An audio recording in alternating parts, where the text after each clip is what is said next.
ఉన్న బంగారాన్ని విడిపించి ఆ రోజు ఆన్లైన్ రేటుకే మేము కొంటాం. Sharma gold company. నమస్కారం, నేను మీ జాహ్నవి. మనతో ఉన్నారు ప్రముఖ జ్యోతిష్య వాస్తు పండితులు, జ్యోతిష్య వాస్తు శిక్షణ నిపుణులు, లలిత ఉపాసకులు, ప్రముఖ ఆధ్యాత్మికవేత్త బ్రహ్మశ్రీ నానాజీ పట్నాయక్ గురువు గారు. మాట్లాడేద్దాం. నమస్కారం గురుగారు. శ్రీమాత్రే నమః.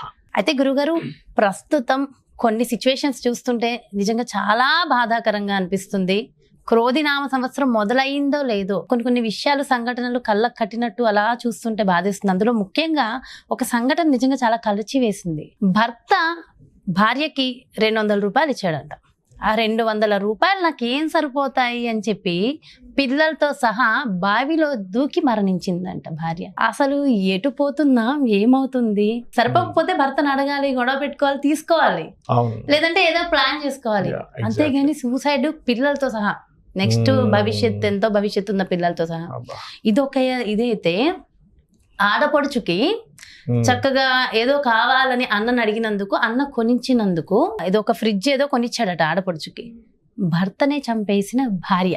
బాబోయ్, అసలు ఏం అవుతున్నాం, ఎటు పోతున్నాం? క్రోధినామ సంవత్సరం ఇలా మొదలయ్యిందో లేదో ఎన్నెన్ని దారుణాలు, ఎన్నెన్ని ప్రకృతి రీత్యా వైపరీత్యాలు కూడా మనం చూస్తున్నాం. అసలు ఇది ఇలా కంటిన్యూ అవ్వాల్సిందేనా? ఇంకా వినలేకపోతున్నాం గురువు గారు. దీనికి ఏంటి అసలు మార్గం, సూచనలు ఏముంటాయి? అంటే ఏం లేదమ్మా, క్రోధి అంటే కోపం. మనం క్రోధినామ సంవత్సరం వీడియోలు చేసేటప్పుడు కూడా ఒకటే చెప్పాము, ఏంటంటే మీరు కొంచెం కంట్రోల్ చేస్తూ ఉండండి. దీని కాల ప్రభావం ఉంటుంది, అందరి మీద ఉంటుంది. ఆఖరికి నాకు కూడా కోపం వచ్చేలా జరుగుతుంటాయి కొన్ని విషయాలు. ఈ మాకు తెలియకుండా ఎమోషన్ కంట్రోల్ దాటుతూ ఉంటుంది. అందుకని ఏంటంటే పర్టికులర్గా సిచ్యువేషన్స్ ఎప్పుడు కూడా మనం అర్థం చేసుకోవడంలో ఉంటుంది. అంటే ఇప్పుడు ఇందాక మీరు చెప్పారు ఉదాహరణ, ఒక స్త్రీమూర్తి తన పిల్లల్ని ఇద్దరిని కూడా కట్టుకొని దూకేసింది అని నేను కూడా విన్నాను. అది అంటే 200 ఇచ్చాడు ఆయన, ఏదో ఖర్చులు ఏదో కొనుక్కుంటానంట. 200 ఎక్కడ సరిపోతాయి?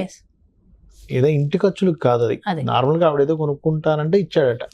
ఏదో షాప్కి వెళ్ళి ఏదో కొనుక్కుంటానంటే అతనికి ఉన్నటువంటి ఫైనాన్షియల్ స్టేటస్ మరి ఇబ్బందో మరి ఏంటో అనేటువంటిది తెలియదు కదా. అయితే మీరు అన్నట్టుగా కాసేపు కొట్లాడో మాట్లాడో తీసుకోవాలి, కానీ ప్రాణం పోగొట్టుకున్నంత మాత్రం చేత నీ సమస్య తీరదు కదా. అంటే ఈ క్రోధినామ సంవత్సరం ఏదైతే ఉందో ఇది అనవసరమైన ఆవేశాలని పెంచుతూ ఉంటుంది మనుషుల్లో. ఆవేశం తగ్గాలి అంటే శాస్త్రంలో ఏ ఉపాసనలు చెప్పారు? 1 అమ్మవారి ఉపాసన, 2 ఆంజనేయ స్వామి యొక్క ఉపాసన. హనుమత్ ఉపాసన ఎవరైనా చేశారు అంటే ఏమవుతుందంటే మొట్టమొదటిగా మనకి కలిగేది బుద్ధిశక్తి పెరుగుతుందట. అంటే మనం ఈ ఆవేశంలో మనం ఏదైనా చేస్తున్నామా? ఎవరైనా గుర్తుపెట్టుకోండి, ఆవేశపూరితంగా ఏదైనా ఒక పని చేస్తున్నారు అంటే హనుమత్ ఉపాసన చేయాలి వాళ్ళు. ఎంత హనుమత్ ఉపాసన చేస్తే వాళ్ళకి ఏమవుతుంది? మనకి రామాయణంలో కూడా మన రామలక్ష్మణులు ఇద్దరు సీతాదేవిని వెతుక్కుంటూ వెళ్తున్నప్పుడు ఒక కొంతకాలం, అంటే కొంత దూరం ప్రయాణం చేసిన తర్వాత సుగ్రీవుడు వాలి అతన్ని ఎక్కడ హతమారుస్తాడో అనేటువంటి భయంతో కొండ మీద ఉంటాడు. ఆ రామలక్ష్మణుని చూసి, బాణాలు పట్టుకొని వస్తున్నటువంటి రామలక్ష్మణుని చూసి వాలే పంపించినట్టున్నాడు నన్ను చంపడానికి అనుకొని భయపడి ఆ యొక్క ఆంజనేయ స్వామిని పంపిస్తారు. పంపించినప్పుడు ఆంజనేయ స్వామి వెళ్ళి వాళ్ళతో వేరే రూపం మార్చుకొని వెళ్ళి మాట్లాడినప్పుడు చాలా స్పష్టంగా శ్రీరామచంద్రమూర్తి ఒక మాట అంటాడు అక్కడ. ఏంటంటే ఇంత స్పష్టంగా ఎక్కడ అపశబ్దం రాకుండా, ఈ వేదం చదివితే కానీ, అంటే పలానా వేదం చదివితే కానీ ఈ యొక్క ఇలా పలకడం రాదు, ఈ ఎదుర్వేదం చదివితే కానీ ఈ రకంగా మాట్లాడలేరు, ఎక్కడ అపశబ్దం లేదు, ఎక్కడా కూడా అంటే ఆ గొంతులో కానీ మాట్లాడే విధానం కానీ అంత చాలా బాగుంది అనేటువంటి చెప్పడం జరుగుతూ ఉంటుంది. మనకి రామాయణం మొత్తము కూడా ఏంటంటే హనుమత్ ఉపాసన చేసినటువంటి వారికి బుద్ధిబలం పెరుగుతుంది. ఎందుకు ఈ పని చేసాము, ఆ అమ్మాయి ఎందుకు దూకేసింది అంటే ఆవేశం. ఇలా చేస్తాడా అనేది ఆవేశంతో తొందరపాట్లో చేసేసింది. అదే బుద్ధి కనుక మనకి పనిచేస్తుంది అనుకోండి, సరే ఇవాళ 200 ఇచ్చాడు, ఏదో ప్రాబ్లం ఉందేమో అని అవతల వాళ్ళ యొక్క సమస్యతో ఆలోచిస్తాం. కొంతమంది కావాలని సతాయించడానికి కూడా ఇస్తారు. అంత మాత్రం చేత ప్రాణం పోగొట్టుకుంటారు. అదిగా 2 పిల్లలు, వాళ్ళ భవిష్యత్తు పాడు చేసేసింది, ఆవిడ భవిష్యత్తు పాడైపోయింది. కాబట్టి ఈ యొక్క విషయంలో ఎవరైనా సరే ముఖ్యంగా ఈ క్రోధినామ సంవత్సరంలో ఓం హరిమర్కట మర్కటాయ నమః చేసుకోవాలి. నమః చేసుకుంటూ ఉంటే ఈ మంత్రం ఏంటంటే ఆంజనేయ స్వామికి సంబంధించిన మంత్రం. ఈ సంవత్సరం అంతా కూడా మీరు నరసింహస్వామిని కానీ సుబ్రహ్మణ్యేశ్వర స్వామిని కానీ ముఖ్యంగా ఆంజనేయ స్వామి యొక్క ఆరాధన ఎవరైతే ఎక్కువగా చేస్తూ ఉంటారో వారు ఈ అనవసరమైన ఆవేశాలకు గురి అవ్వరు.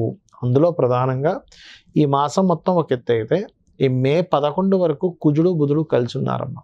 ఈ కుజబుధులు కలిసి ఉన్నప్పుడు మరింత అగ్రెసివ్నెస్ పెరుగుతూ ఉంటుంది. మేషం వారికి అనుకోండి ఇన్వెస్ట్మెంట్స్ అగ్రెసివ్గా చేస్తారు. వృషభం వారు అనుకోండి ఎంజాయ్ చేసే విధానంలో లెక్కలు చూసుకోకుండా ఇబ్బంది పడుతూ ఉంటారు.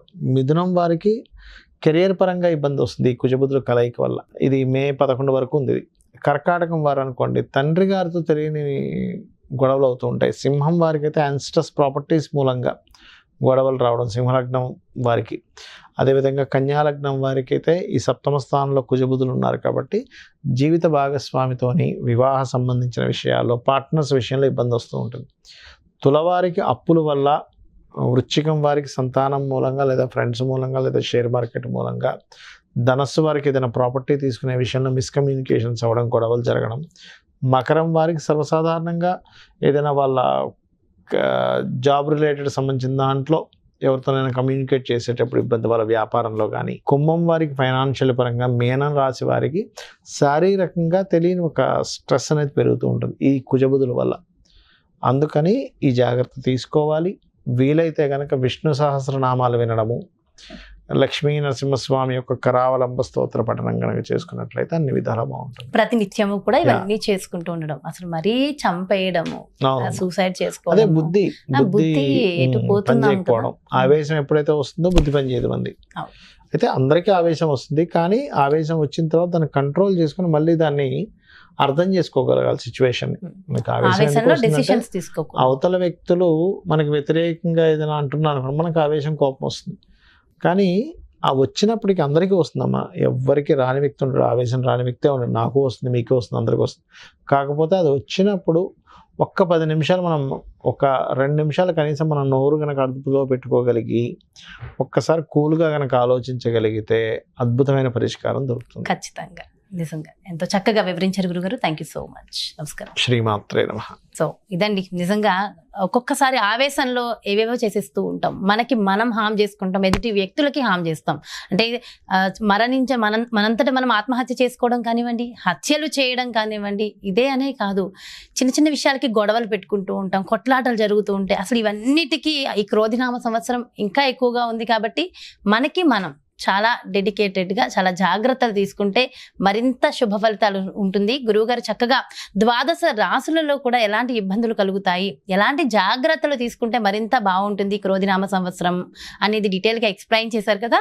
సో ఖచ్చితంగా గురువుగారు ఇచ్చినటువంటి ఆ రెమెడీస్ ఫాలో అవుతూ మంచి మార్గంలో చక్కగా ఆనందంగా ప్రతి ఒక్కళ్ళు ఉండాలని మనస్ఫూర్తిగా కోరుకుంటూ మరో ప్రత్యేకమైన కార్యక్రమంతో మళ్ళీ మీ ముందుకు వచ్చేస్తాను. నమస్కారం.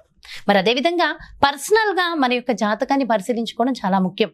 పర్సనల్గా మీ యొక్క జాతకాన్ని పరిశీలించి మీకున్నటువంటి సమస్యకి సరి అయిన పరిష్కారం కావాలి, గురువుగారిని సంప్రదించాలి. అదేవిధంగా వాస్తు పరంగా మీకు ఎలాంటి ఇబ్బందులు ఉన్నా గురువుగారిని అపాయింట్మెంట్ కావాలి అనుకుంటే క్రింద డిస్ప్లే అవుతున్నటువంటి నెంబర్స్కి కాల్ చేయగలరు. నమస్కారం. సుమన్ టీవీలో మీ పర్సనల్ అండ్ బిజినెస్ ప్రమోషన్స్ కోసం కింది నెంబర్కి కాంటాక్ట్ చేయండి.